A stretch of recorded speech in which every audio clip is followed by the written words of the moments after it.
Welcome to our journey through tales of wonder and imagination. Tonight, we gather by the fireside to share stories of distant lands, quiet moments, and the gentle rhythms of life. Let us begin. The rain has started. You can hear it now, can't you? That soft, steady sound against the windows. Tap, tap, tap, like tiny fingers drumming gently on the glass. The world outside has grown quiet and gray and beautifully still. The streets are empty. The sky is low. Everything that was bright and busy just a little while ago has softened. And here you are, inside, where it's warm, where the light is golden and the air smells faintly of tea or wood or something baking far away in someone's kitchen. This is the loveliest kind of evening, isn't it? The kind where you have nowhere else to be. No hurrying, no rushing, just here. The rain will keep falling. It might fall all night, and that's perfectly all right, because tonight we're going to stay inside together. We're going to visit warm places, gentle places, where people are doing quiet things. A bookshop, with its lamps glowing soft against the dark. A bakery, where the ovens hum and the bread rises slow and steady. An attic studio, where rain drums on the skylight like a lullaby. And a library where an old armchair waits and the pages of a book turn softly, one by one. These are the places we'll go tonight, not by stepping outside into the rain, but by closing our eyes and listening and letting the stories carry us there. So, settle yourself in, find the softest spot you can. A chair by the window, a corner of the sofa, your bed, with the covers pulled up just so. Let your shoulders drop, let your breath grow slow and easy. The rain will keep you company. It's a kind sound, a safe sound. It says, stay where you are. You are exactly where you need to be. And now, let's begin. The first story is waiting, just on the other side of this breath. A little bookshop on a street much like this one. The lights are still on inside. The owner is there, moving softly among the shelves. And the rain is just beginning to fall. Let's go and see. The bookshop sits on a corner where two quiet streets meet. It's the kind of shop you might walk past without noticing, unless you were looking. The sign above the door is old, painted in faded gold letters. Thornby and Sons, booksellers. There haven't been any sons for quite some time now. Just Margaret. She's been here for 40 years, maybe more. She's lost count, really. And tonight, as the rain begins to fall, she's still here, moving softly between the shelves, straightening spines, running her fingers along the books like old friends. The shop closed an hour ago. The sign on the door has been turned to closed, but Margaret isn't in any hurry to leave. Outside, the rain is picking up. She can hear it now, tapping against the front windows. Tap, tap, tap, tap. She pauses, listens, then she smiles, just a little, and continues her work. The overhead lights have been switched off. Only the lamps remain, the small ones scattered throughout the shop. Table lamps with amber shades, a reading lamp by the armchair in the corner.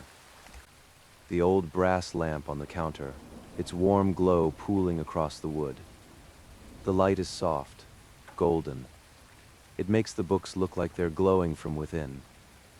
Margaret moves to the poetry section, third shelf from the floor, near the back. She kneels down, carefully, her knees protesting just a bit. Someone left a book out of order, Leaves of Grass, tucked between two volumes of Keats. She slides it back where it belongs, next to the other Whitman. There, everything in its place. She straightens up slowly, brushes the dust from her hands. The rain is heavier now. She can hear it streaming down the glass, a constant, gentle rush. It's the kind of rain that makes you grateful to be inside. Margaret walks back toward the front of the shop, past the shelves of fiction, past the history section, past the little tables stacked with new arrivals. She stops at the counter. The kettle is there, the small electric one she keeps for herself. A tin of tea beside it, a blue mug, slightly chipped at the rim. She fills the kettle from the small sink in the back room, returns, and switches it on. The kettle begins to hum. Margaret leans against the counter, looks out through the front windows. The street is empty. The rain falls in silver sheets, catching the glow of the street lamps. Across the way, the lights in the flats above the grocers are warm and golden. Someone's silhouette moves past a window, then disappears. The world is tucking itself in for the night. The kettle clicks off. Margaret makes her tea, slowly, carefully. She doesn't rush.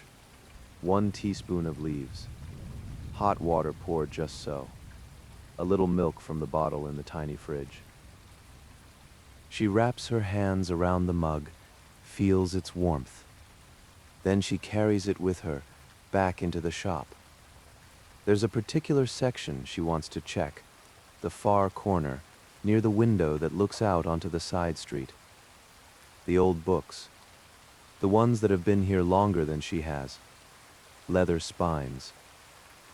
Gilt lettering, faded with age. Some of them don't even have proper titles anymore, just worn bindings and the faint ghost of what was once written there. Margaret sets her tea on a nearby shelf, carefully, away from the books. She runs her hand along the spines. These ones, she thinks, deserve attention. She pulls one free, heavy, bound in dark green leather, the edges soft with wear. She opens it gently. The pages are thick, slightly yellowed. The print is small and even.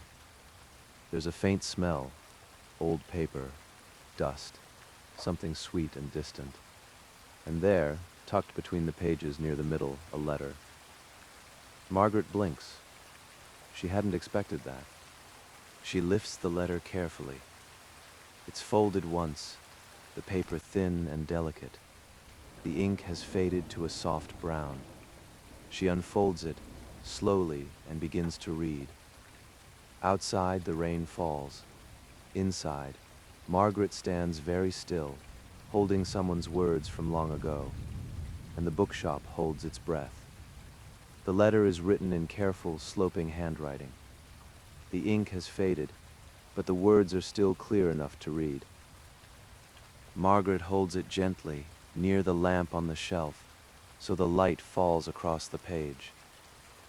My dearest Anne, it begins. I hope this finds you well. The autumn has arrived here, and the leaves are turning the most remarkable shades of gold and copper. I walked through the park this morning and thought of you. Margaret reads slowly. The letter goes on, describing small things. A walk, the weather. A book the writer had just finished reading, a memory of a summer afternoon, years before. It's unsigned. But at the bottom, in that same careful hand, are the words, always. Margaret folds the letter again, carefully, and tucks it back into the book where she found it. She closes the volume, holds it for a moment. Who is E? Who is Anne? And how long has this letter been waiting here, pressed between these pages, like a flower left to dry? She'll never know, probably. But that's all right. Some things don't need answers.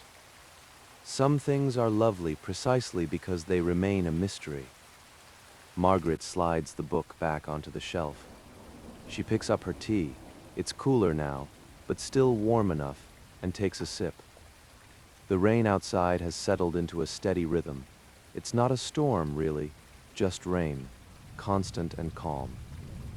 She walks slowly through the shop, mug in hand, letting her gaze drift over the shelves.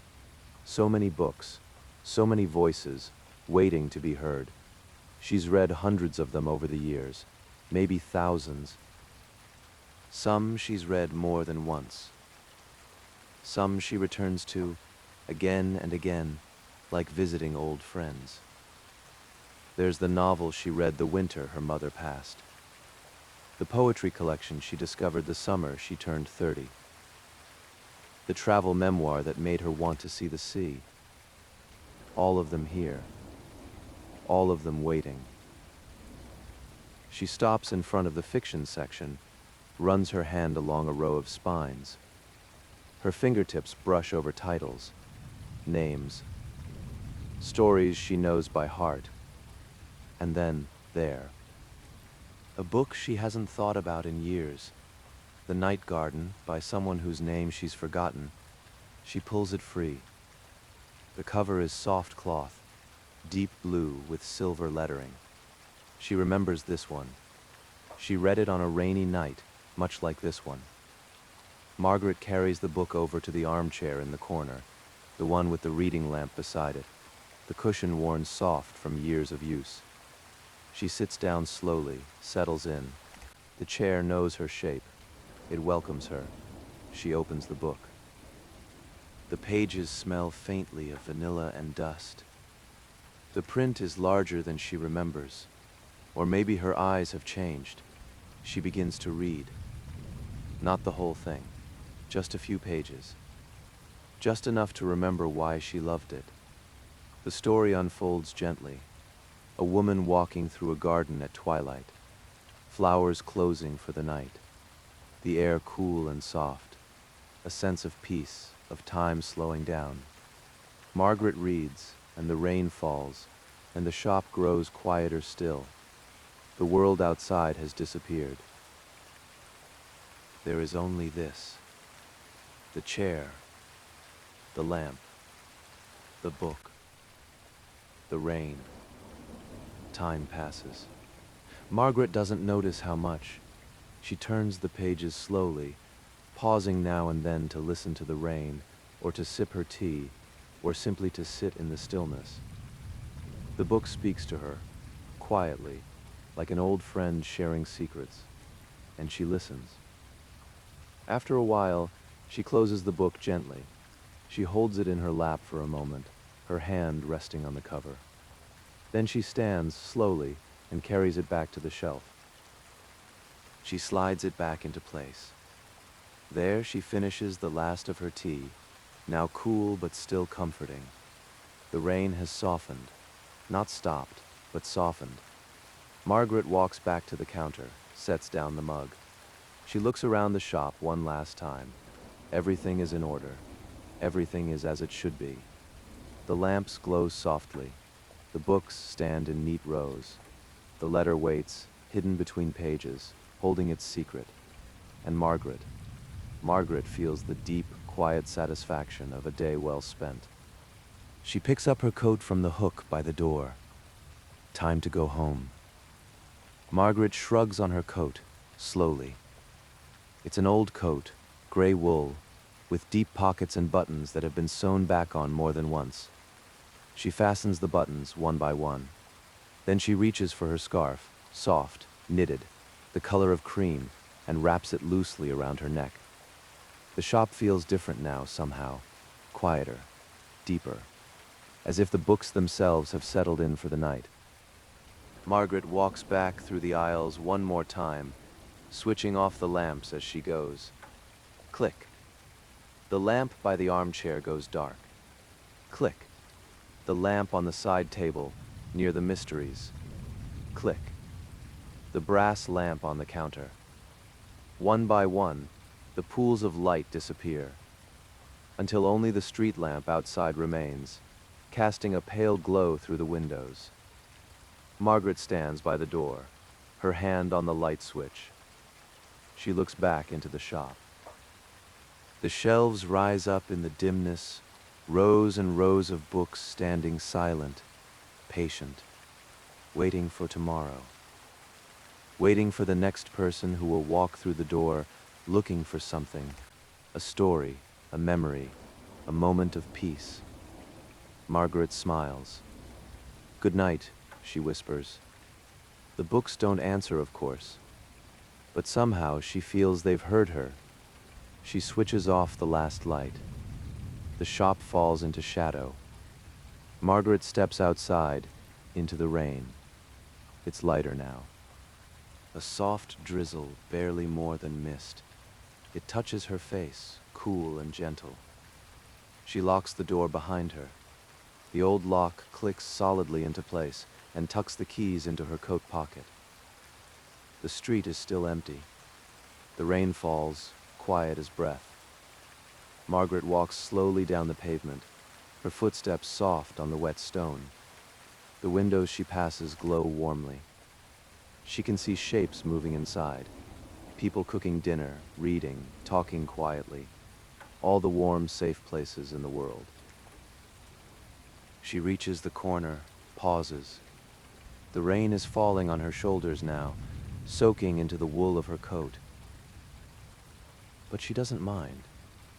It feels right somehow. She tilts her face up just a little and lets the rain touch her skin. It's cool, soft, like a blessing. Then she turns and walks on. Her flat is only a few streets away. Just around the corner, past the bakery, though it's closed now, dark and quiet, and up the narrow stairs to the second floor. She'll make more tea when she gets home. She'll sit by the window and watch the rain. She'll think about the letter, tucked between the pages of that old green book, always E. She wonders if Anne ever received other letters, if E ever told her what was in their heart. She wonders if they found each other in the end. She likes to think they did. The rain falls softer still. Margaret's footsteps fade into the night, and somewhere behind her, the bookshop stands in the darkness, silent, patient, full of stories. Waiting for the morning, waiting for the light. The shelves stand guard.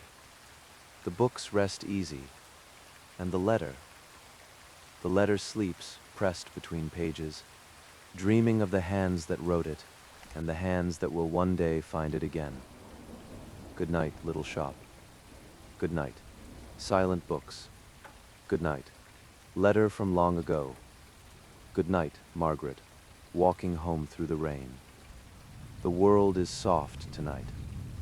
The world is kind, and everyone is exactly where they need to be. Sleep well. The rain is still falling. It has been falling all night, soft and steady, drumming on rooftops and running down drains, and now in the deep hours before dawn, when the world is at its darkest and most still, someone is waking.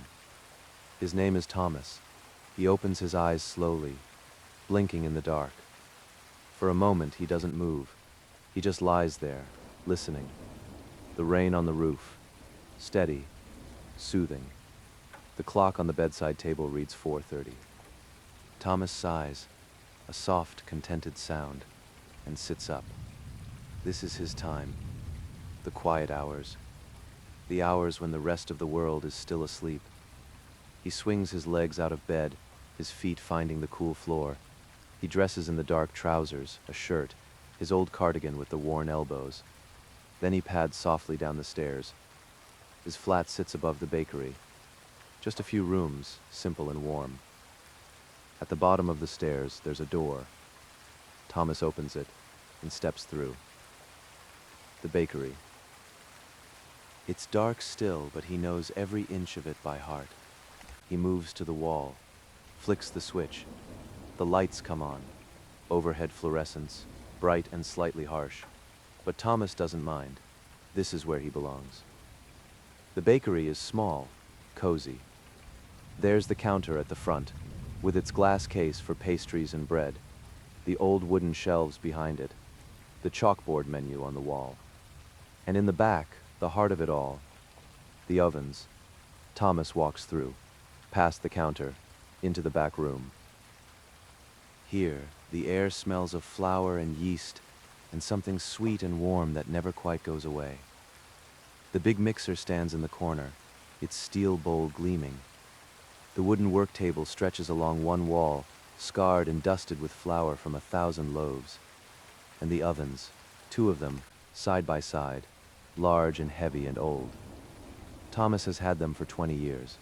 He knows their moods, their quirks. He knows exactly how hot they run, and when to open the door, and how long each loaf needs to become perfect. He turns them on now. There's a soft whoosh as the gas catches, a low rumble as the flames come to life. The ovens begin to warm. Thomas stands for a moment, his hands resting on the work table, and listens to the rain outside. It's still coming down, steady, peaceful. He smiles. Rain is good for baking, he thinks. It makes the world slow down. It makes people want warmth, comfort, something soft and fresh from the oven.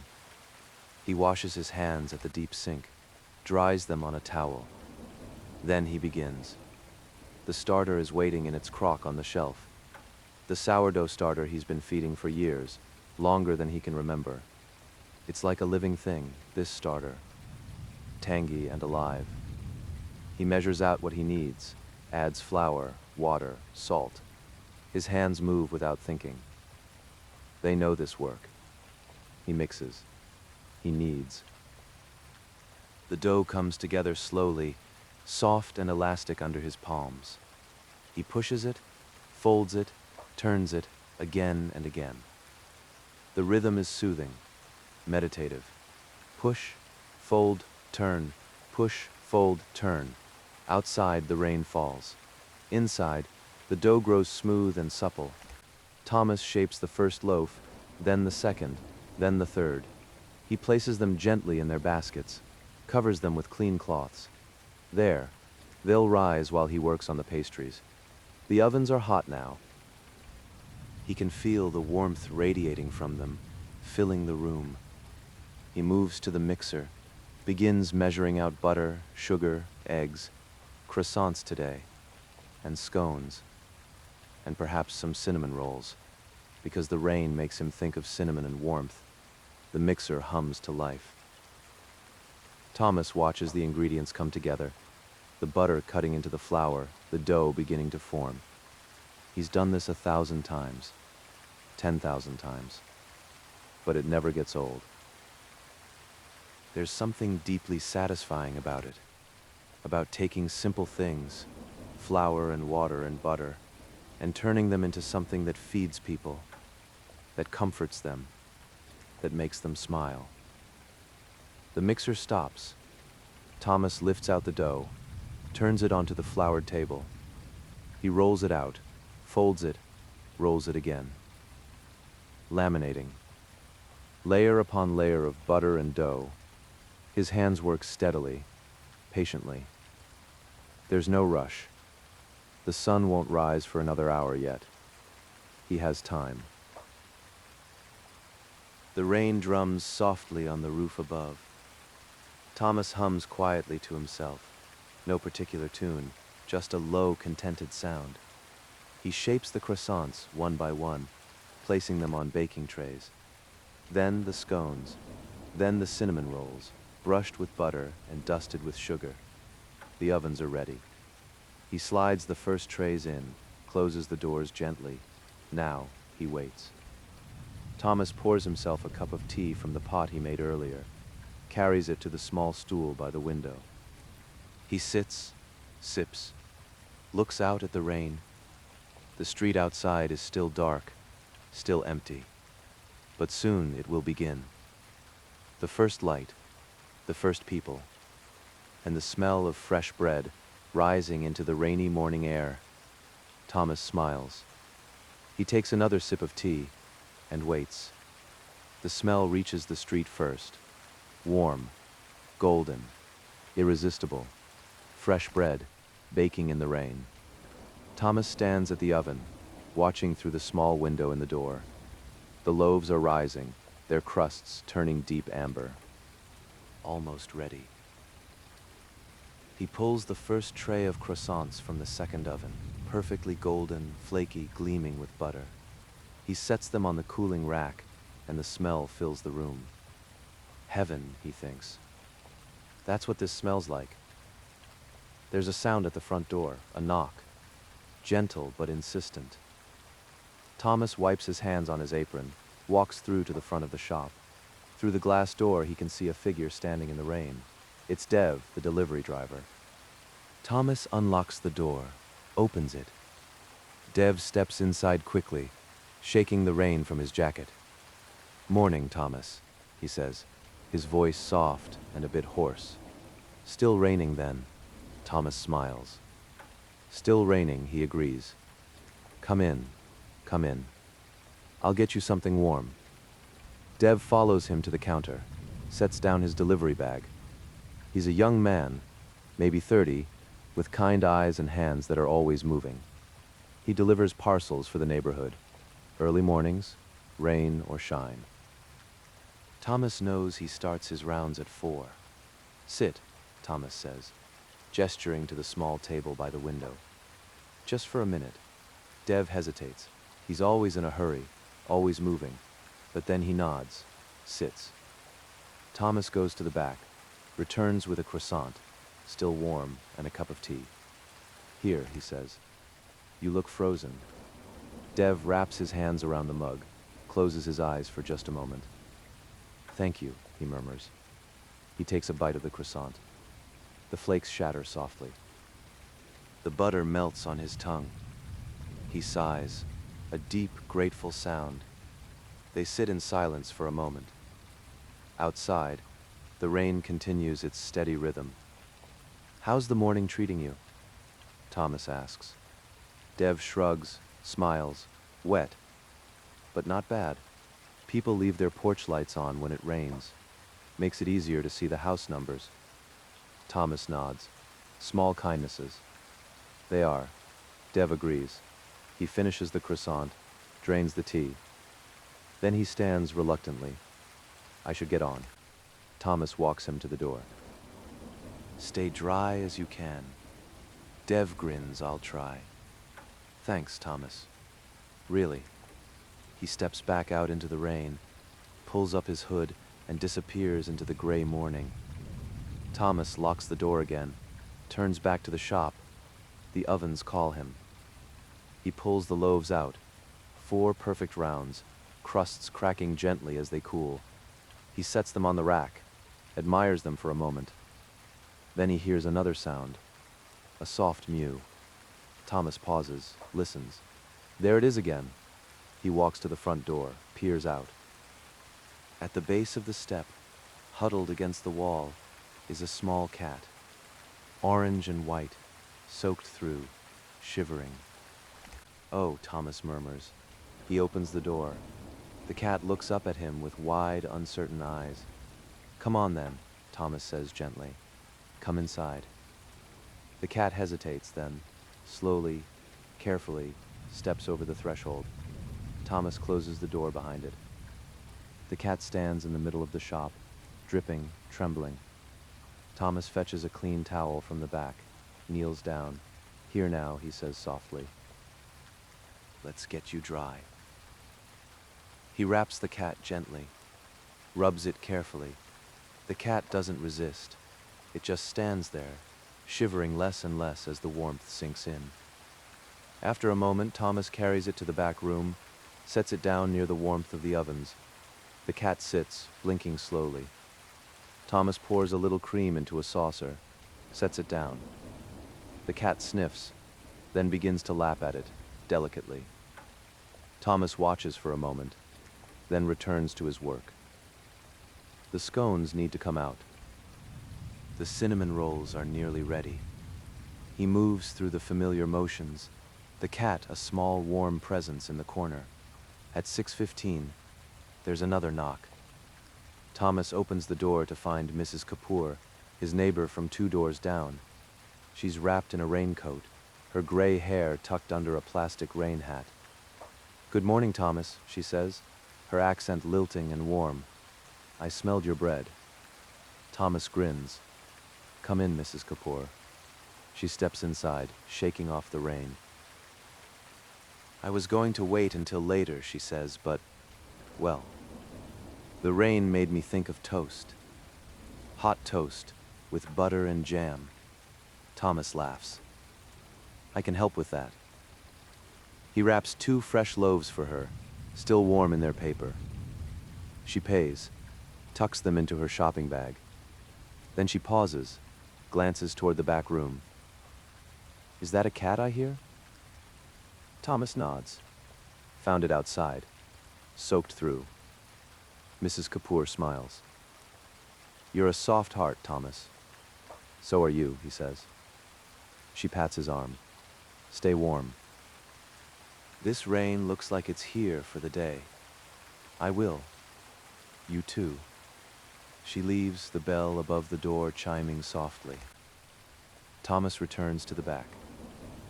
The cat has finished the cream and is now curled up on the towel, near the warmth of the ovens. It's purring, a low rumbling sound that fills the quiet. Thomas smiles. He pulls the last tray from the oven, cinnamon rolls, sticky and sweet and perfect. He sets them on the rack. The bakery is full now. Full of warmth, full of good smells, full of small kindnesses exchanged in the rain. Thomas looks around. Dev has his croissant. Mrs. Kapoor has her bread. The cat has its warmth. And he has this quiet work, this gentle giving. He pours himself another cup of tea and stands by the window, watching the rain, waiting for the light. The rain is lighter now, not gone, but softer, gentler, a fine mist that drifts more than falls. Thomas stands at the window, his tea growing cool in his hands. Outside, the sky is changing. Still gray, still low, but there's a hint of something else now, a pale glow creeping in from the east. Dawn, not a bright dawn, not the kind with golden light and birdsong, but a quiet dawn, a gray, soft, rainy dawn, and somehow that feels right. Thomas finishes his tea, sets the mug down. Behind him, the cat stirs, stretches, settles back into sleep. The bakery is ready now. The bread has cooled enough to stack. The croissants gleam in their basket. The scones sit in neat rows. The cinnamon rolls wait, sticky and fragrant, on their tray. Thomas begins to arrange everything in the glass case at the front. He works slowly, carefully, each loaf placed just so, each pastry positioned where it will catch the eye. This part matters too, he thinks. Presentation, beauty. People come here not just for food, but for the feeling, the warmth, the care. He steps back, looks at the display. Yes, that's good. The clock reads 7. Time to open. Thomas walks to the front door, turns the sign from closed to open. He unlocks the door, props it open just a crack. The smell of fresh bread drifts out into the street, and now he waits. It doesn't take long. At 7:15, the first customer arrives. A man in a suit, umbrella in hand, hurrying to work. He buys a coffee and a croissant, pays quickly, smiles his thanks, and rushes back out into the rain. Then a woman with 2 small children. They choose scones, pointing excitedly at the ones with the most fruit. Then an elderly gentleman who comes every morning. The same order, always. 1 seeded loaf, sliced. Thomas greets each one, wraps each purchase with care, exchanges a few kind words. The rhythm of it is soothing. The morning unfolds gently. The rain continues, soft and steady. People come and go, shaking off their umbrellas, stamping the wet from their shoes. The bakery fills with the sound of quiet conversation, of rustling paper, of coins on the counter. And through it all, the warmth remains, the warmth of the ovens, the warmth of the bread, the warmth of small exchanges, small kindnesses, offered and received. At 8 o'clock, Dev appears again. He's soaked through once more, his jacket dripping, but he's grinning. Finish the route, he says. Thought I'd stop by again, if that's all right? Thomas laughs. Always all right, sit. Dev sits at the little table by the window. Thomas brings him another croissant, fresh coffee this time. Dev cradles the mug in both hands, looks out at the rain. It's a good morning, he says quietly. Rainy, but good. Thomas nods. The best kind. They sit together for a moment, not speaking, just present. Two people, warm and dry, watching the rain fall on the world outside. Then Dev stands, reluctantly. Thank you, Thomas. For this? For you know. Thomas smiles. I know. Dev leaves, the bell chiming softly behind him.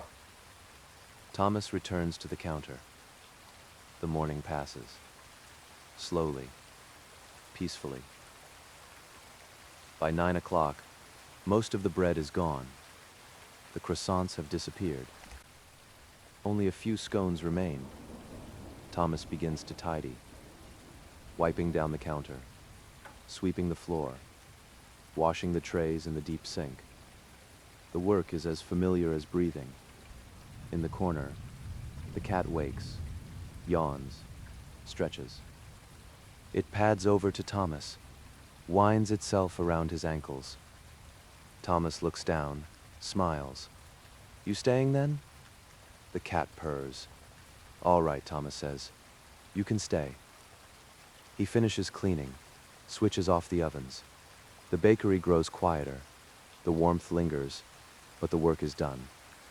Thomas picks up the cat, carries it upstairs to his flat.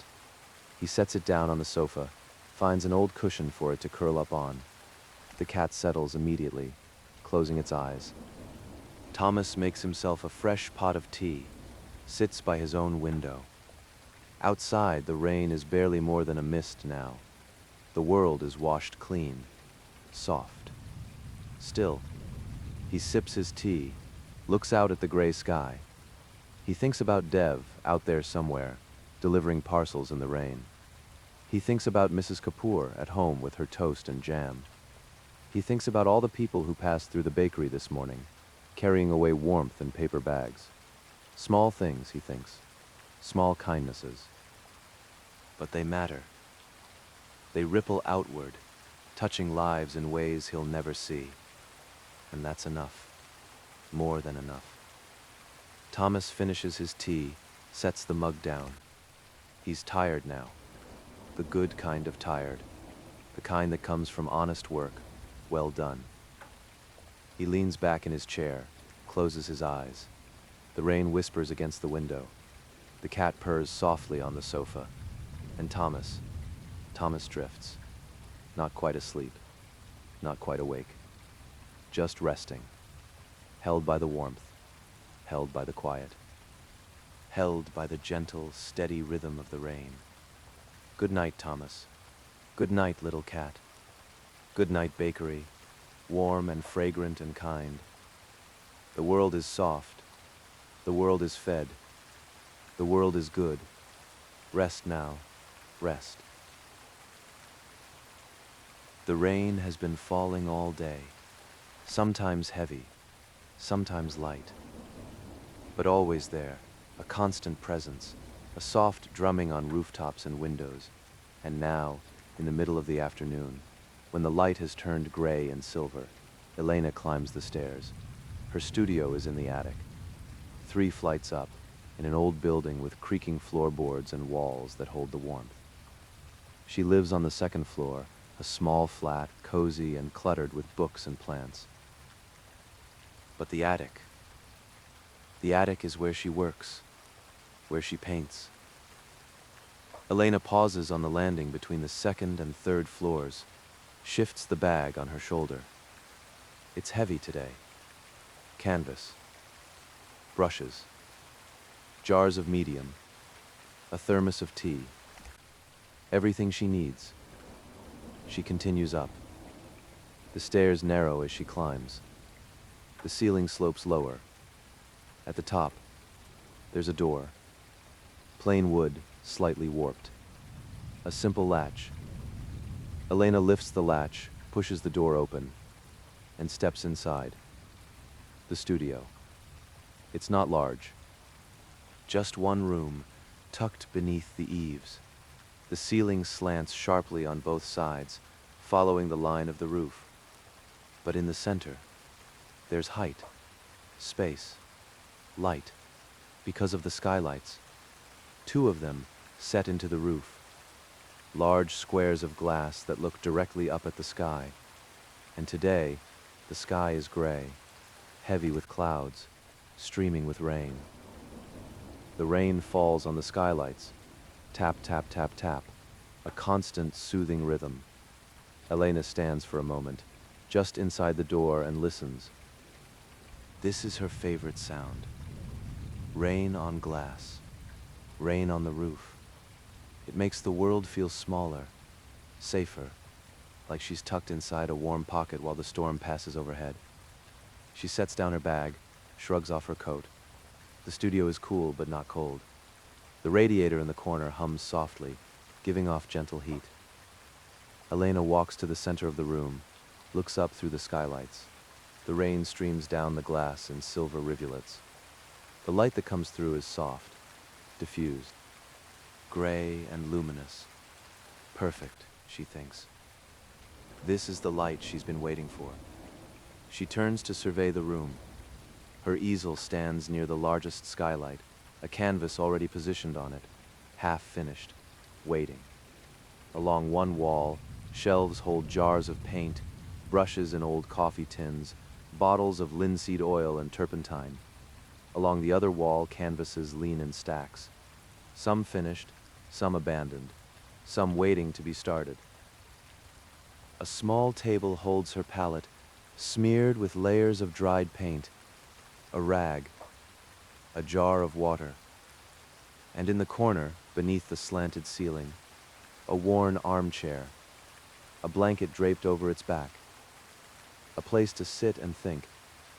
Elena moves to the easel, studies the canvas. It's a landscape, or something like a landscape. Not a real place, more of a feeling. Hills that might be hills, trees that might be trees, sky and earth blending together in soft, uncertain shapes. She's been working on it for weeks.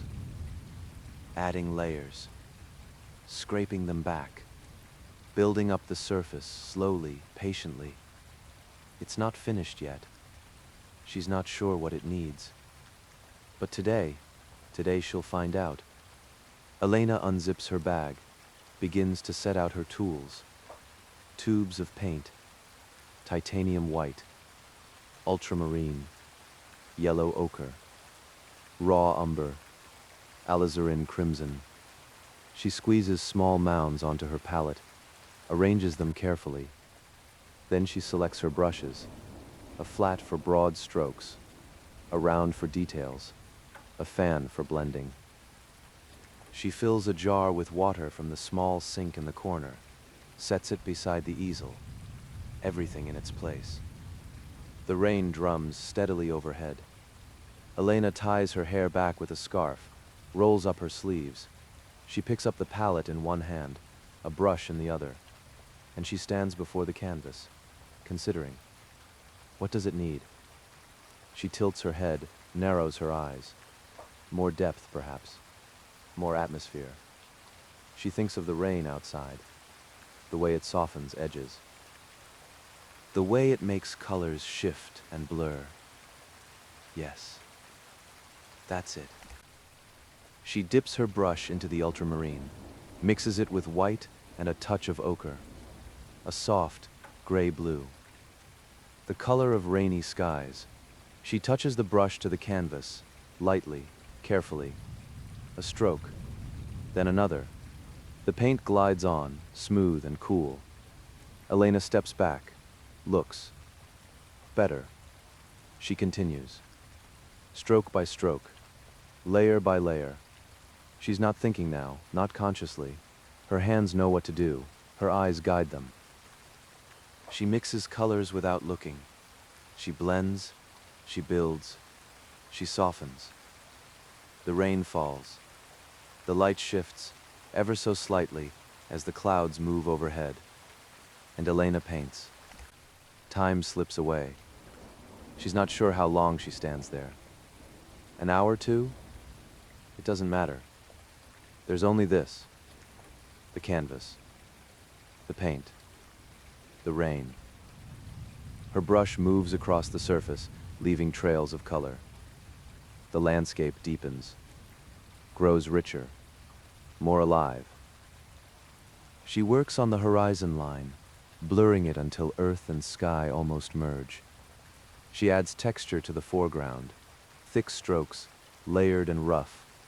She softens the trees, makes them ghostly, half seen through mist.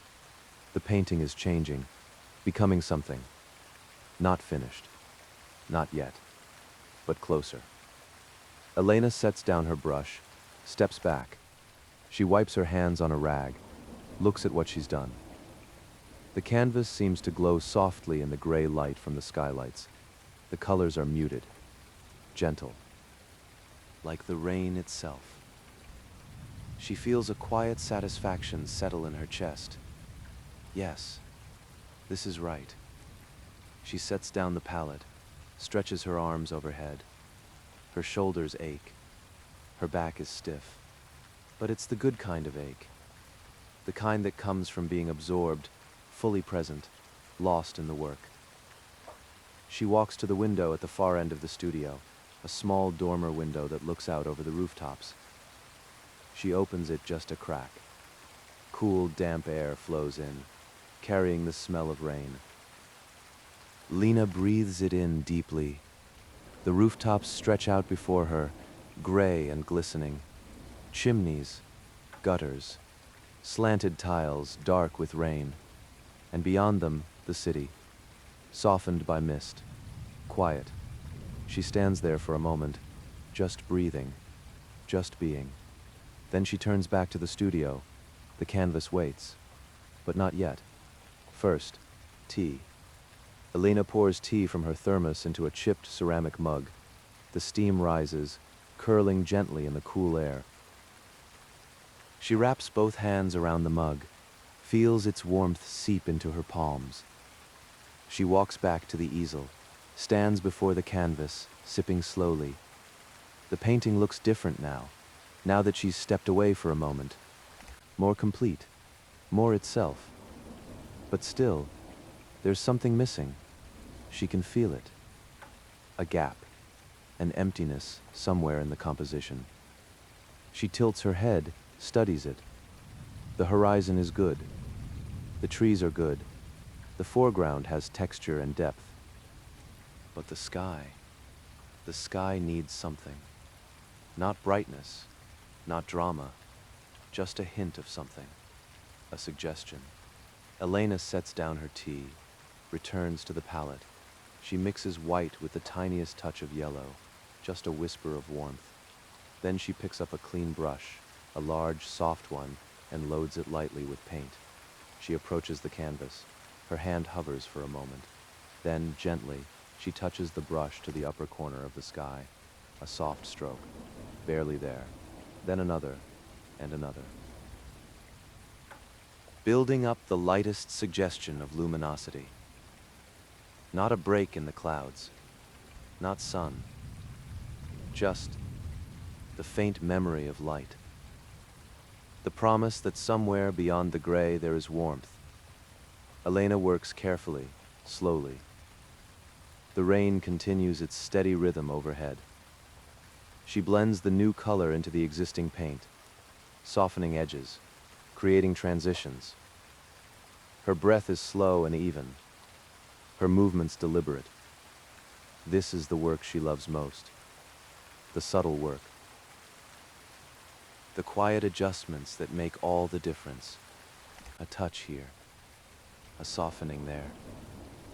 She steps back again. Yes, that's it. The The sky now has depth, dimension. It's still gray, still overcast, but it's alive. She smiles. The painting is almost finished now. She can feel it. Just a few more touches. She moves to the lower portion of the canvas, where the foreground meets the middle distance. She adds a few darker strokes, shadows perhaps, or the suggestion of stones. Then she picks up her smallest brush and adds tiny flecks of lighter color, barely visible. Just enough to suggest texture, detail, life. The rain drums on. Elena loses herself again. Her hand moves intuitively. She's not thinking anymore, just responding. Feeling. The painting speaks to her, tells her what it needs, and she listens. Time passes. The light from the skylights shifts slightly, growing a bit dimmer as the afternoon deepens. Elena doesn't notice. She's adding final touches now. A stroke here, a dab there, refining, perfecting. At last, she sets down her brush. She steps back, all the way to the far wall, and looks at the canvas from a distance. It's finished. She knows it deep in her bones. The painting is complete. It's not what she thought it would be when she started. It never is. But it's what it needed to be. A landscape of feeling, of atmosphere, of quiet, gray beauty. The kind of day when rain falls softly, and the world grows still, and there's a strange, gentle peace in the air. Elena feels a wave of emotion rise in her chest. Gratitude, maybe, or satisfaction, or simply connection. She's made something, pulled something out of herself and given it form, and now it exists, separate from her, alive in its own way. She walks to the canvas, touches its edge gently. "Thank you," she whispers. To the painting, to the rain, to whatever part of her created this. Thank you. She begins to clean her brushes, washing them carefully in the jar of water. The water turns cloudy, gray and blue and ochre swirling together. She dries each brush, sets them back in their tin. She scrapes the palette, wraps it in plastic wrap. She caps the tubes of paint, returns them to the shelf. Slowly, methodically, she puts the studio back in order. The canvas remains on the easel. It will need to dry for days before she can move it. But that's all right. It can stay there, watching over the studio. Keeping her company, Elena rinses the jar, wipes down the small table. Then she walks to the armchair in the corner, sits down heavily. She's tired now, deeply tired. But it's the good kind of tired, the kind that comes after honest work. She pulls the blanket over her lap, leans back into the worn cushions. Outside, the rain continues. Inside, the radiator hums. Elena closes her eyes. Just for a moment, she tells herself. Just a moment of rest. The rain falls. The studio holds her, and Elena drifts into a soft, dreamless space where there are no words, no thoughts, no worries. Just peace. Just stillness. Just the sound of rain on glass, and the warmth of a blanket, and the quiet satisfaction of a day well spent. Elena wakes slowly. For a moment, she doesn't know where she is. Then she remembers. The studio, the painting, the rain. She opens her eyes. The light has changed. It's dimmer now, softer. The gray has deepened to something closer to blue. Dusk is coming. Elena sits up, pushes the blanket aside. She's not sure how long she slept. An hour? Maybe more? She stretches, feels her joints protest gently. Then she stands, walks to the skylights, looks up. The rain is lighter now, just a gentle patter. The clouds are thinning, just a little. but the world is still gray, still soft, still hushed. Elena turns, looks at the canvas on the easel. In this new light, it looks different again. Quieter, more mysterious. The colors have settled. The paint gleams slightly, still wet, but beginning to set. She walks over to it, stands close. She doesn't touch it, just looks. It's strange, she thinks, how a painting changes depending on the light, depending on the time of day, depending on the viewer's mood. Right now, in this dusky light, it looks like a memory, something half forgotten, something dreamed. Elena likes it. She steps back, picks up her mug of tea from earlier. It's cold now, but she drinks it anyway. The studio is growing darker. She should turn on a light, but she doesn't want to. Not yet. There's something peaceful about the dimness, the way the room is slowly being swallowed by shadow. She walks to the dormer window, looks out. The city is lighting up, windows glowing warm and golden in the dusk, street lamps flickering on, one by one. The rain still falls, but it's barely visible now. Just a fine mist, almost like fog. Elena rests her forehead against the cool glass.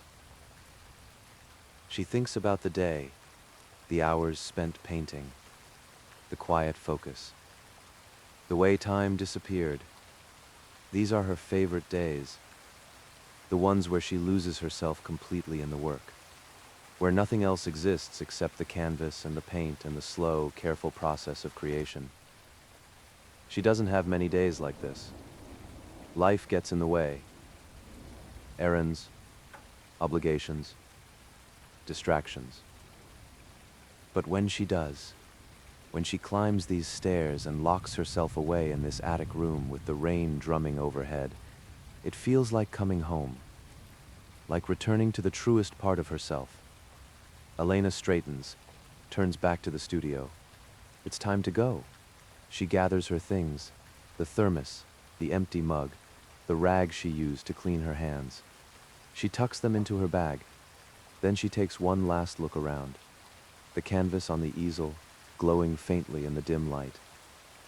The shelves of paint and brushes, waiting for the next time. The armchair in the corner, still holding the shape of her body. The skylights above, rain-streaked and darkening. She feels a deep affection for this place, this small, slanted room beneath the roof, this sanctuary. Thank you, she whispers again.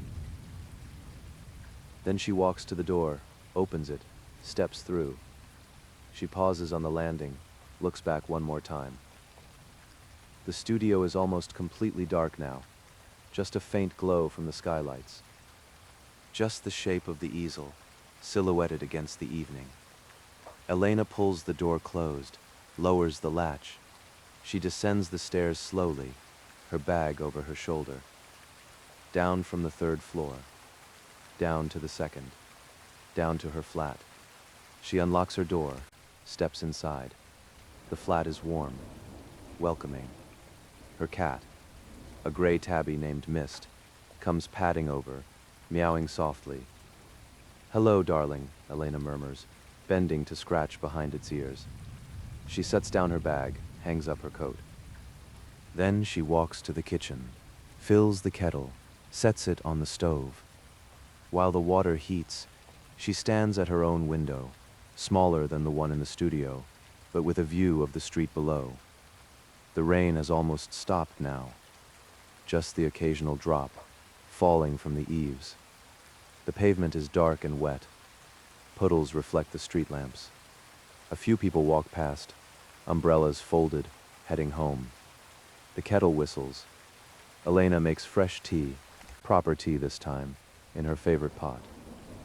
She pours herself a cup, carries it to the sofa. Mist jumps up beside her, curls into a ball. Elena sips her tea, strokes the cat's soft fur. She's not thinking about anything in particular. Not the painting, not tomorrow, not the world outside. She's just here, present, quiet, content. The flat grows darker. She doesn't turn on a lamp. Not yet. She likes this time of day. The in-between time. Not quite day, not quite night. When the world holds its breath. When everything softens. When the rain on the windows sounds like a lullaby. Elena finishes her tea, sets the cup aside. She leans back into the cushions, closes her eyes. Mist purrs softly beside her. Outside, the last of the rain patters gently down. Inside, Elena is warm, safe, at peace. The day is done, the work is finished, and there is nothing more she needs to do. Nothing but rest, nothing but be. Good night, Elena. Good night. Quiet studio beneath the eaves. Good night. Painting drying in the dark. Good night. Rain-washed city, settling into sleep. The world is soft tonight. The world is kind, and all is well. Rest now. Rest. The rain has been falling all evening. Steady. Persistent. The kind of rain that makes you think it might never stop. And perhaps it won't. Perhaps this is simply what the world is now. Gray. Wet. Soft. And that's all right. Harold doesn't mind the rain. He stands at the bus stop, umbrella in hand, waiting. The bus is late. It often is when it rains. But Harold has nowhere urgent to be. He has time. He's wearing his good coat, the wool one, charcoal gray, that his daughter gave him 2 Christmases ago, and his scarf, and his cap. He's warm enough. The bus arrives, finally, its headlights cutting through the rain. Harold boards, taps his card, takes a seat near the back. The bus pulls away, tires hissing on the wet road. Harold looks out the window as they move through the city. Shops with lights glowing, cafes with steamed-up windows. People hurrying along with umbrellas and hoods pulled up. The rain streaks down the glass, blurring everything into soft shapes and colors. Harold finds it soothing. The bus ride takes 15 minutes. Then his stop arrives. Harold stands, makes his way to the door, steps down onto the pavement. The rain greets him immediately. Cool drops on his face, his hands. He opens his umbrella, begins to walk. The library is just around the corner. A large building, old and dignified, with stone steps leading up to tall wooden doors. Harold has been coming here for how long now? 20 years? 30. He's lost count. It's become part of his routine, part of his life. Every Tuesday and Friday evening, if the weather allows, and sometimes, like tonight, even when the weather doesn't allow, he climbs the steps slowly, carefully. They're slick with rain. At the top, he pauses, shakes the water from his umbrella, closes it. Then he pushes open the heavy door and steps inside. Warmth. That's the first thing he notices. Always. The library is warm, not too warm. Just right. And the smell. Books. Old paper. Wood polish. Something faintly sweet, like vanilla or aging leather. Harold breathes it in, feels something in his chest relax. This is where he belongs. He nods to the young librarian at the desk, a different one tonight, someone he doesn't recognize, and makes his way deeper into the building. The library is quiet, not empty, but hushed. A few people sit at the long tables, studying or reading or tapping quietly at laptops. Others browse the shelves, heads tilted, fingers trailing along spines. Harold walks past them all, following the familiar path. Through the main hall, past the reference section, past the periodicals, to the back corner where the armchairs are. There are 4 of them, arranged around a low table. Old chairs, upholstered in faded green velvet. Deep, comfortable. The kind you sink into. 3 of them are empty. One is occupied, a young woman curled up with a book, her shoes kicked off, her feet tucked beneath her. Harold's chair is the one by the window. It's always his chair, has been for years. No one has ever told him that. There are no reserved signs, but somehow it's understood. This is Harold's chair. He lowers himself into it slowly, settles in with a soft sigh. Yes, this is right. He shrugs off his coat, drapes it over the arm of the chair, sets his umbrella on the floor beside him. Then he reaches into his bag and pulls out the book. It's an old book, worn. The spine is cracked. The cover is soft with age. Collected poems of Mary Oliver. Harold has read this book many times. He's lost count of how many. But it doesn't matter. Some books, he thinks, are meant to be read again and again. They're not about the destination. They're about the journey. The return. Like visiting an old friend. Harold opens the book, feels the familiar weight of it in his hands. He doesn't start at the beginning. He never does. He lets the book fall open wherever it wants. Tonight, it opens to a poem he knows well, Wild Geese. He smiles. Yes, this one. He begins to read, not quickly, not scanning the words, but slowly, savoring each line, letting each image settle in his mind before moving to the next. Outside, beyond the window, the rain continues to fall.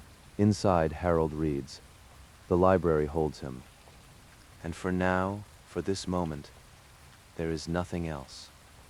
Just the chair, the book, the rain, and peace. Harold finishes the poem, sits with it for a moment. You do not have to be good. You do not have to walk on your knees for 100 miles through the desert, repenting. He's read these lines dozens of times, but they still move him, still open something in his chest. He closes his eyes, lets the words settle. Then he opens them again, turns the page. Another poem, and another. He reads slowly, pausing often. Sometimes he looks up, gazes out the window at the rain. Sometimes he simply sits, the book open in his lap, thinking about nothing in particular. This is what he loves about reading poetry. It doesn't demand, it offers. You can take what you need, leave the rest. You can pause, reflect, return. Around him, the library continues its quiet life. Footsteps pass, soft on carpet, pages turn. Someone coughs gently. A chair scrapes, but it's all distant, muted.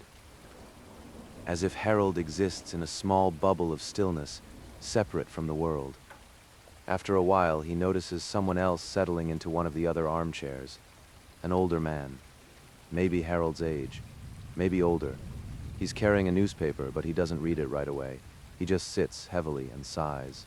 A long, tired sound. Harold glances over, meets his eye. The man nods. Harold nods back. A small acknowledgement. A shared understanding. We are here, we are tired. We are glad to sit. No words needed. The man unfolds his newspaper, begins to read. Harold returns to his book. Time passes. How much? Harold isn't sure. In the library, time moves differently. It stretches. It pools. It becomes something soft and flexible, like the rain outside. He finishes one poem, starts another. This one is about light, about the way it falls through trees. Harold thinks about his own garden, small, mostly weeds now, but still there.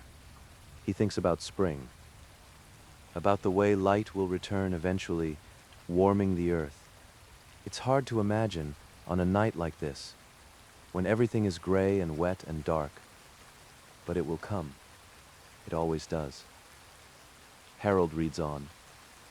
At some point, the young woman in the chair across from him stands, stretches, gathers her things. She smiles at Harold as she leaves. Harold smiles back. The chair she vacates remains empty for a while. Then a teenager takes it, a girl with headphones on, a textbook open in front of her. She chews her pencil, frowns at the page, writes something down. Harold watches her for a moment. He remembers being young, being at school, the weight of exams and expectations. It feels like another lifetime now. He hopes she's all right. He hopes she finds what she's looking for. He returns to his book. The rain continues outside. The library lights glow soft and golden. Harold reads another poem, and another. He's in no hurry. There's nowhere else he needs to be. This is his evening, his ritual. The book in his hands, the chair beneath him, the rain outside, the warmth within. This is enough, more than enough. At one point, a librarian passes, the older one, the one Harold knows. She pauses, smiles at him. "Still here, Harold?" she asks softly. "Still here," he agrees. "It's a good night for it," she says, glancing toward the window. "It is," Harold says.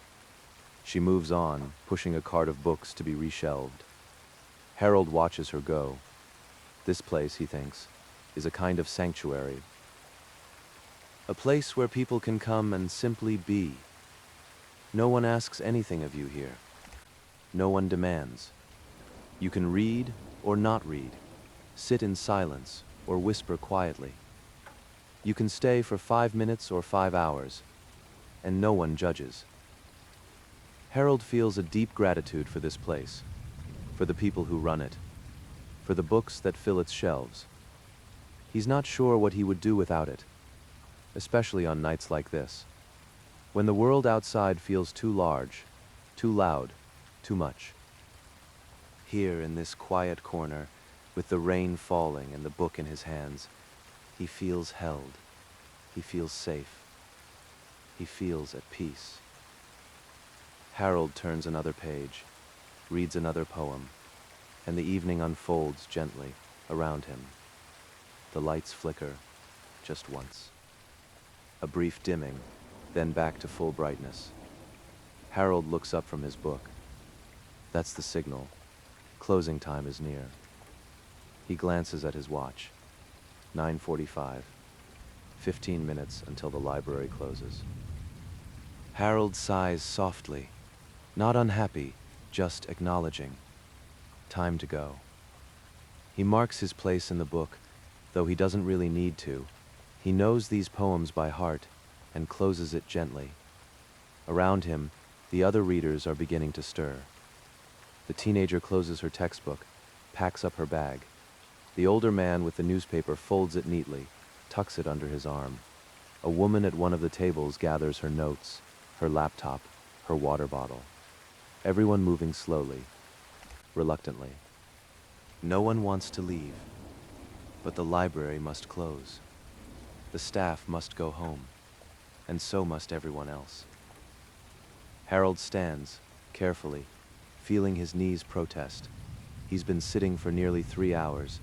He stretches, just a little, then gathers his coat, his umbrella, his bag. He tucks the book of poems back into the bag. He'll bring it again next time. Then he makes his way toward the front of the library. Others are doing the same. A quiet procession, moving through the stacks, toward the exit. The librarian at the desk, the older one, the one Harold knows, smiles as people pass. Good night. Take care. See you soon. Harold reaches the desk, pauses. Thank you, he says quietly. She looks up, meets his eye. Her smile warms. Always a pleasure, Harold. Stay dry out there. I'll do my best, he says. He continues to the door. Outside, Through the tall windows, he can see that the rain has eased. It's still falling, but gently now. A soft drizzle. Harold pushes open the door, steps out into the night. The air is cool, damp. It smells like wet stone and earth. He opens his umbrella, descends the steps slowly. The street is quiet. Most of the shops are closed now. Only a few cafes remain open, their windows glowing warmly. Harold walks to the bus stop, checks the timetable on his phone. 10 minutes until the next bus. He stands beneath the shelter, waiting. Other people from the library join him. The teenager, the woman with the laptop, the older man with the newspaper. They stand together, not speaking, just present. Strangers, but connected by this small, shared ritual. Reading, waiting, going home. The bus arrives. They board, one by one. Harold takes his usual seat near the back, settles in. The bus pulls away from the library. Harold looks back through the rain-streaked window. The library is dark now, closed, silent. But it will be there again, Tuesday, Friday, whenever he needs it. Always waiting, always welcoming. Harold turns forward, watches the city pass by. The rain falls, the streetlights glow, the night deepens, and Harold feels content. He has nowhere to be now except home, his small flat, his warm bed, his cup of tea before sleep. Simple things, quiet things. But enough. The bus rumbles through the streets. Harold rests his head against the window, closes his eyes. The vibration of the engine, the hiss of the tires on wet road, the gentle sway of movement. It's soothing, familiar. After a while, his stop arrives. Harold stands, makes his way to the door, steps down. The rain has almost stopped now. Just the faintest mist remains. He walks the short distance to his building, climbs the stairs to his flat. He unlocks the door, steps inside. Home. He hangs his coat, sets down his umbrella, places his bag by the door. Then he moves to the kitchen, fills the kettle, sets it on the stove. While the water heats, he stands at the window, looking out. His flat is on the 3rd floor. He can see rooftops, the glow of the city beyond, and the rain. Now just a memory, fading into mist. The kettle whistles. Harold makes his tea, chamomile tonight, something gentle for sleep. He carries it to his armchair, smaller than the one at the library, but comfortable in its own way. He sits, sips, lets the warmth flow through him. His cat, an old tabby named Rufus, jumps up into his lap, settles with a soft grunt. Harold strokes his fur, slowly, rhythmically. The flat is quiet, peaceful. Outside, the world has grown still. The rain is over, the night is deep. And Harold is home. He finishes his tea, sets the cup aside. He'll go to bed soon, but not yet. For now, he just sits, the cat purring in his lap, the silence settling around him. And he thinks about the library, the book, the poems. You do not have to be good. He thinks about all the places he visited tonight without ever leaving his chair. Gardens, forests, fields of light. All there, waiting in the pages. He thinks about the other readers, the shared quiet, the unspoken understanding. We are here, together, apart, connected. He thinks about the rain and how it made the world soft tonight, made everything slow down, made space for stillness. Harold closes his eyes. Thank you, he whispers. To the library, to the books, to the rain, thank you. Rufus purrs louder. Harold's breath grows slow and even, and the world holds him gently.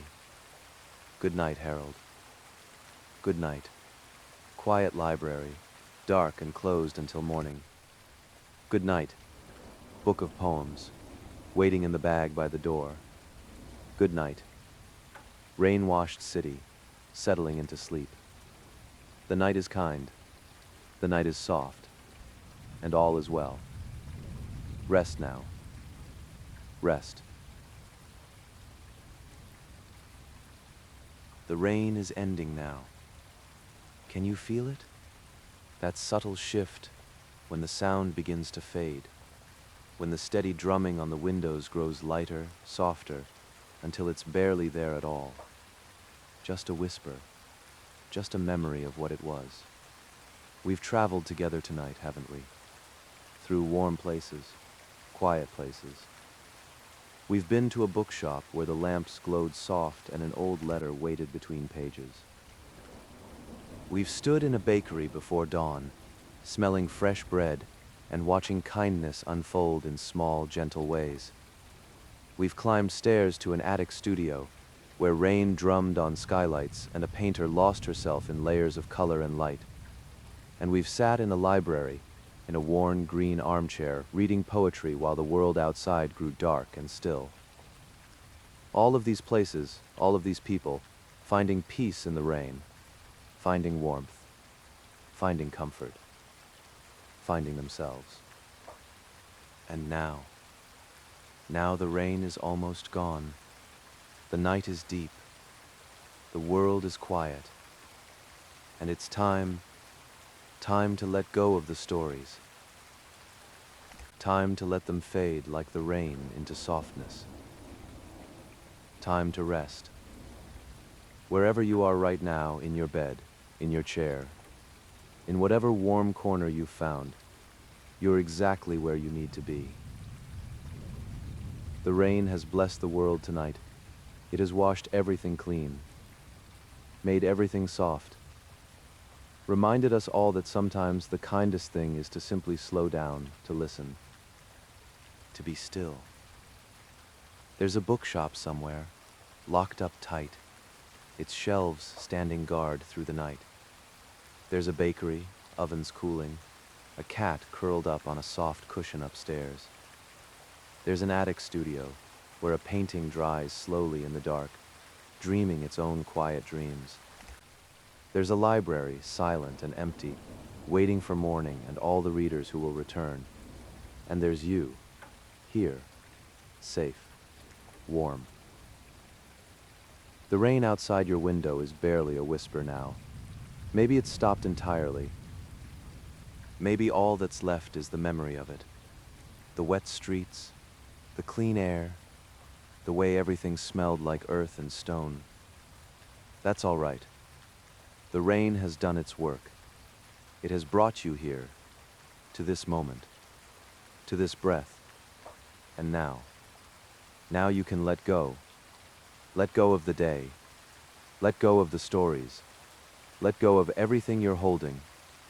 There's nothing you need to do. Nothing you need to fix or solve or remember. Just be. Just breathe. In and out. Slowly. Gently. Feel yourself sinking deeper into wherever you are. Your body is heavy, warm, safe. Your breath is slow and easy. And the world outside is taking care of itself. The rain has stopped. The night is kind. And you are exactly where you belong. Let your eyes grow heavy. Let your thoughts drift away like clouds after a storm. Let the darkness hold you. It's safe here. It's warm here. There's nothing to fear. Just rest. Just sleep. The bookshop sleeps. The bakery sleeps. The studio sleeps. The library sleeps. And you can sleep too. Let the stories fade into dreams. Let the rain become a lullaby you can barely hear. Let everything grow soft and still and quiet. Good night. Good night, dear traveler. Thank you for being here tonight. Thank you for listening. Thank you for letting the rain wash over you and for finding warmth in all the quiet places we visited together. Now rest. Rest deeply. Rest well. The world is soft tonight. The world is kind, and you are safe. Sleep, sleep, sleep. Good night.